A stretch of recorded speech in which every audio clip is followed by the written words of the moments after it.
ప్రతి వ్యక్తికి బలాలు మరియు బలహీనతలనే ఉంటాయి. ఇప్పుడున్న కట్ త్రోట్ కాంపిటీషన్‌లో మీ బలహీనతల్ని మీరు ఇతరులకు చెప్పడం వల్ల వారు డైరెక్ట్‌గా గానీ, ఇండైరెక్ట్‌గా గానీ వాటిని మీకు వ్యతిరేకంగా ప్రయోగించే అవకాశం ఉంటుంది. మీరిప్పుడు ఎన్నో కంపెనీలో జరిగే లే ఆఫ్స్ గురించి రోజు వింటున్నారు కదా! అసలు వారు ఉద్యోగుల్ని ఎలా తొలగిస్తారో మీకు తెలుసా? నా కళ్ళ ముందే ఎంతో మంది స్టాఫ్‌ను ఉద్యోగంలోంచి తీసేయడం నాకు తెలుసు. ఉదాహరణకు ఒక వ్యక్తి కంపెనీలో బాగా పనిచేస్తాడు. కానీ అతడికి రిపోర్ట్స్ తయారు చేయడం గానీ, మెయిల్స్ రాసి పంపించడం గానీ తెలియదు. అతడు ఏదో రకంగా తన దగ్గరున్న ఆపరేటర్ల సహాయంతో మేనేజ్ చేసేవాడు. అతడి రూమ్ లోనే ఒక హెచ్ఆర్ ఆఫీసర్ రూమ్మేట్ గా ఉండేవాడు. 2-3 సార్లు మాటల మధ్యలో తన వీక్నెస్ గురించి చెప్పాడు.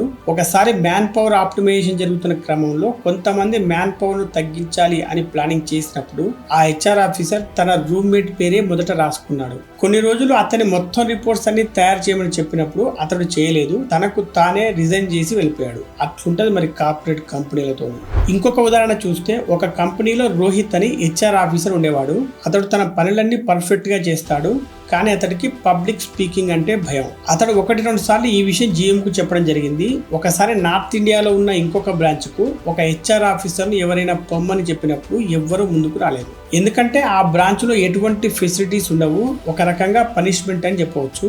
అప్పుడు ఆ కంపెనీ జీఎం రోహిత్ పైన ఉన్న మేనేజర్ కు రోహిత్ యొక్క వీక్నెస్ గురించి చెప్పి ప్రతి చోట రోహిత్ తోనే స్పీచ్ మొత్తం ప్లాన్ చేసేవాడు. ఆ దెబ్బకు రోహిత్ తనే స్వయంగా వచ్చి వారు చెప్పిన చోటికి ట్రాన్స్ఫర్ చేయించుకున్నాడు.